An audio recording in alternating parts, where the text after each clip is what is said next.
চাকায় জেল না দিয়ে বাঁচার চেষ্টা করছিলাম, আনফর্চুনেটলি আর বাঁচতে পারলাম না। গতকালকে হচ্ছে আমার রিমটা রিপেয়ার করে মোজাম্মেল ভাইয়ের দোকান থেকে রাতে বাসায় যখন বাইকটা গ্যারেজে রাখছিলাম, তখন বাইকের পিছনের টায়ারে আমি এয়ার প্রেশার দেখেছিলাম 33.6, আর সামনের টায়ারও 28+ ছিল। আজকে সকালে আবার বাইকের এয়ার প্রেশার চেক করে দেখি যে সামনের টায়ার ঠিকঠাক থাকলেও পেছনের টায়ার 33.6 থেকে 19.6 হয়ে গেছে আর কি। তো একটা বিষয় আমি রিপিট করে আবার বলে রাখি, আমার কিন্তু সামনের টায়ারে হচ্ছে ট্যাপিংয়ের সমস্যাটা হয়েছিল, আমি সামনের টায়ারটায় রিপেয়ারিং করছি। ওইটাতে হাওয়া কিন্তু কালকে যা ছিল আজকেও তাই আছে, সুতরাং ধরে নেওয়া হচ্ছে যে সামনের টায়ারের রিপেয়ারিং একদম পারফেক্টলি ঠিকঠাক আছে, কোনো ইস্যু নাই আর। হ্যাঁ, কিন্তু পিছনের টায়ারে হচ্ছে আমি কালকে কোনো কিছুই করি নাই, কিন্তু তারপরও হচ্ছে হাওয়া কমে যাচ্ছে। আমার ধারণা এটার নজেলের যে একটা ভালভ আছে, ওই ভালভে কোনো একটা প্রবলেম হয়েছে, ভালভটা চেঞ্জ করলে এটা ঠিক হয়ে যাবে। আর যদি ঠিক না হয় সেক্ষেত্রে হয়তো টায়ারটা কোনোভাবে পাংচার হয়েছে, বা পাংচারেও যদি কোনো ইস্যু না থাকে সেক্ষেত্রে হচ্ছে পিছনের টায়ারটা হচ্ছে টাল হয়ে গেছে বা কোনো একটা ইস্যু হয়েছে, এই কারণে হাওয়াটা থাকতেছে না বলে ধরে নেওয়া যায় আর কি।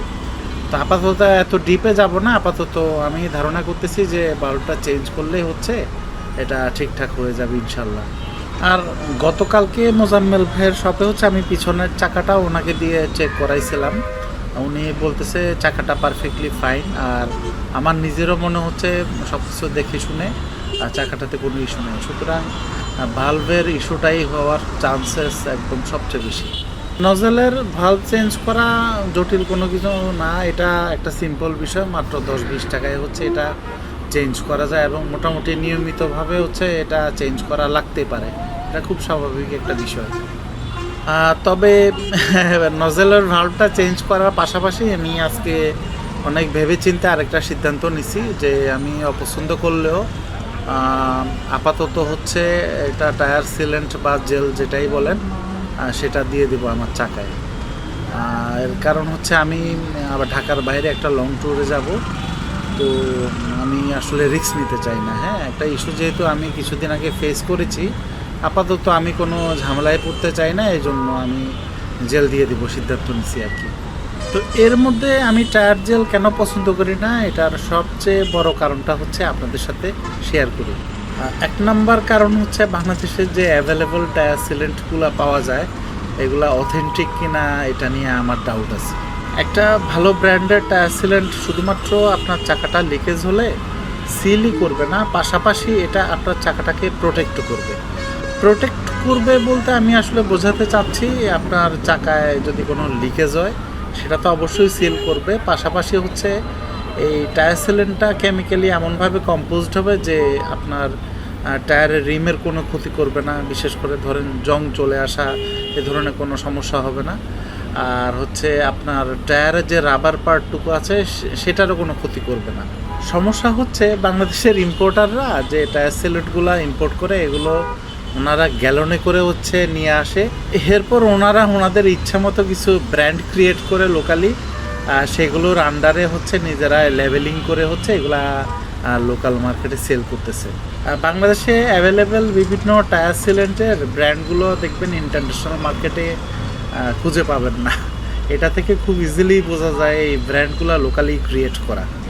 এটাতে সমস্যাটা যেটা হয়, আপনি দেখবেন যে এই সিলেন্টগুলো ইউজ করলে আপনার টায়ারের পাংচার হচ্ছে ঠিকই বন্ধ করে, কিন্তু পাশাপাশি এগুলো আমার টায়ারের রাবারের জন্য এবং রিমের জন্য হেলদি কিনা মানে এই বিষয়টা হচ্ছে আপনি শিওর হওয়ার কোনো সুযোগ নেই, কারণ এগুলো তো আসলে কোনো ব্র্যান্ডের আন্ডারে না। হ্যাঁ, কোনো রিনন ব্র্যান্ডের আন্ডারে না।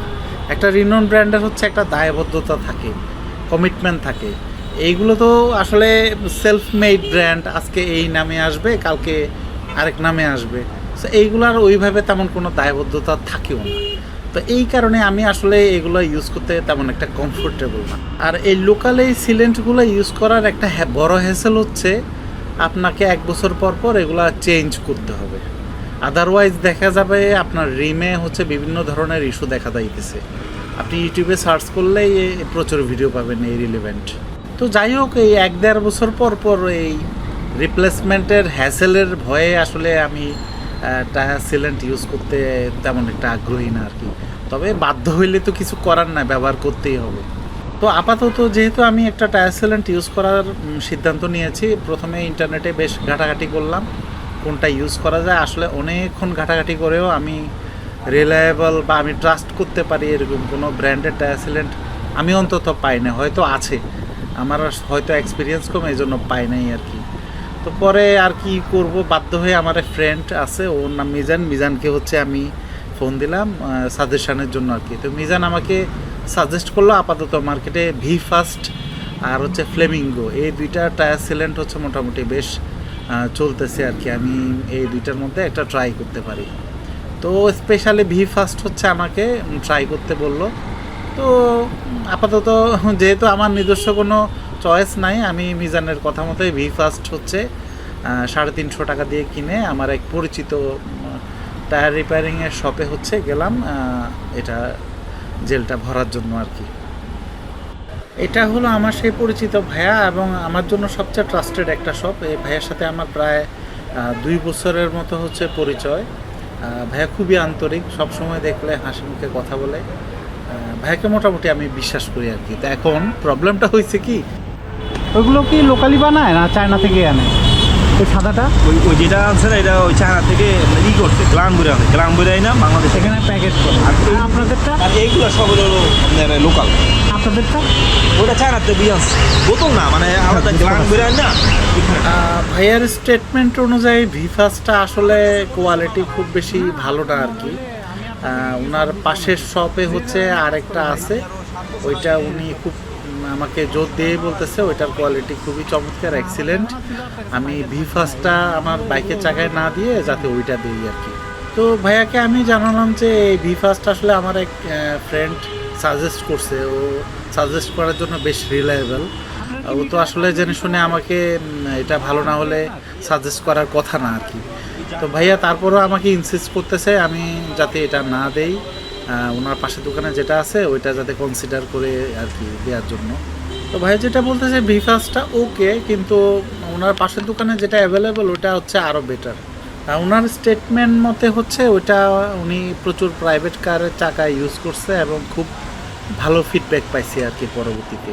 এখন যেহেতু আমি পরিচিত এবং উনি আমাকে পছন্দ করে, এই জন্য হচ্ছে পার্সোনাল রিলেশনের খাতিরে ইনসিস্ট করতেছে আসলে আমি যাতে এটা দেই আর কি।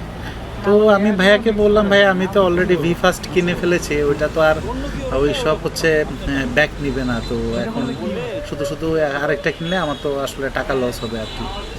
তো ভাইয়া কিছুক্ষণ ভেবেচিন্তে বললো আচ্ছা ঠিক আছে, আপনার টাকা দিতে হবে না, এটা হচ্ছে আমি রেখে দিব, আমি পরে অন্য কেউ আসলে আমি এটা সেল করে দিব আর কি, আর ওইটা হচ্ছে আপনাকে আমি ঢুকাই দিতেছি। তো শেষ পর্যন্ত আসলে ভাইয়ার কথা মতোই হচ্ছে ওনার পাশের দোকানে যেটা অ্যাভেলেবেল আমি সেটাই হচ্ছে আমার বাইকের চাকায় ইনসার্ট করি আর কি।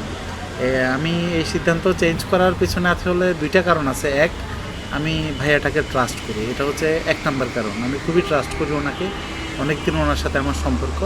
আর 2 নাম্বার কারণ হচ্ছে এই চাকার লাইনে হচ্ছে ভাইয়াটা এক্সপার্ট। হ্যাঁ, মিজানের থেকে তো ডেফিনেটলি, আমার থেকেও ডেফিনেটলি ভাইয়া চাকার লাইনে এক্সপার্ট, কারণ ভাইয়া তার লাইফের শুরু থেকে হচ্ছে এই চাকা রিলেভেন্ট হচ্ছে কাজগুলো করতেছে আর কি। আর পাশাপাশি এটা তো বাইকের কোনো কোর কম্পোনেন্ট না যে আমার ইঞ্জিনের কাজ করাইতেছি, সো এইটা নিয়ে একটু চান্স হচ্ছে নেওয়াই যায় আর কি ভাইয়ার উপর বিশ্বাস করে। তো ভাইয়ার সাথে এর মধ্যে আমি কথা বলতেছিলাম যে ভাইয়া সিলেন্ট আসলে কোন ব্র্যান্ডেরগুলো ভালো, আপনার কোনো আইডিয়া আছে নাকি? তো আমার যেটা জানা, ভাইয়াও সেম স্টেটমেন্ট দিল। ভাইয়া বলল যে সিলেন্টগুলো মূলত গ্যালনে নিয়ে আসি ইম্পোর্টাররা, গ্যালনে নিয়ে এসে এক এক ইম্পোর্টার এক এক ব্র্যান্ডের আন্ডারে হচ্ছে বাংলাদেশে সেল করে। এখন দেখা গেছে কোনো ইম্পোর্টার হচ্ছে খুব ভালো প্রোডাক্ট নিয়ে আসে, কোনো ইম্পোর্টার হচ্ছে অ্যাভারেজ প্রোডাক্ট নিয়ে আসে আর কি। এখন এই জন্য ব্র্যান্ড দেখে আসলে আমি সিলেন্ট কিনে এটা ভালো কি খারাপ এটা আসলে বিচার করা ডিফিকাল্ট। তো আমি ওনাকে জিজ্ঞেস করলাম তাহলে আমি বুঝবো কীভাবে বা আপনি বুঝেন কীভাবে? তো উনি বললো আমরা আসলে নর্মালি হচ্ছে অনেক দিন কাজ করতে করতে এটা একটা আন্ডারস্ট্যান্ডিং বা আইডিয়া হয়ে গেছে, সিলেন্ট হচ্ছে একটু হাতে নিয়ে চেক করলে হচ্ছে আমরা বুঝতে পারি এখন কোনটা একটু বেটার বা কোনটা হচ্ছে অ্যাভারেজ কোয়ালিটি আর কি। কিন্তু এখানে প্রবলেমটা হচ্ছে আমাদের মতো সাধারণ ইউজাররা তো আসলে হাতে নিয়ে তো দূরে থাক, বাসায় সারাক্ষণ রাইখা সারাক্ষণ চেক করে আসলে বোঝার উপায় নেই যে এটা ভালো সিলেন্ট কি খারাপ সিলেন্ট আর কি। তো ওনারা হয়তো অনেক দিন এই লাইনে কাজ করার কারণে একটা এক্সপিরিয়েন্স হয়েছে, ওনারা হয়তো বুঝতে পারে। আমাদের কি উপায়? কোনো উপায় নেই। এই কারণেই আসলে আমি মানে সর্বোচ্চ চেষ্টা করছিলাম যে আমি বাইকে জেল দিব না, কিন্তু শেষ পর্যন্ত তো আর মানে না দিয়ে থাকতে পারলাম না। এর মধ্যে আমাদের মতো সাধারণ ইউজারদের আরেকটা প্রবলেম হচ্ছে, ভাইয়া তো ধরেন আমার পরিচিত, হ্যাঁ, যদি পরিচিত না হতো সেক্ষেত্রে হয়তো কি হইতো, ওনার কাছে যেটা অ্যাভেলেবল সেটাই কিন্তু ভালো মানের সিলেন্ট। হ্যাঁ, কোনো দোকানদার কখনোই বলে না যে আমার সিলেন্টটা খারাপ। তো এটা আর একটা সমস্যা, ঠিক আছে। তো এটা হলো সেই সিলেন্ট যেটা আজকে আমার টায়ারে ইনস্টল করা হইলো। তো এটার লেভেল দেখে আসলে লাভ নয়, ভাইয়া বললো হচ্ছে এইটার লেভেল এক এক সময় এক এক রকম আসে, এক এক ইম্পোর্টার দেখা গেছে এনে এইখানে লোকালি হচ্ছে লেভেলিংটা করে। হ্যাঁ, ওখানে তাকায় দেখি যে একটা বাইক হচ্ছে পড়ে গেল।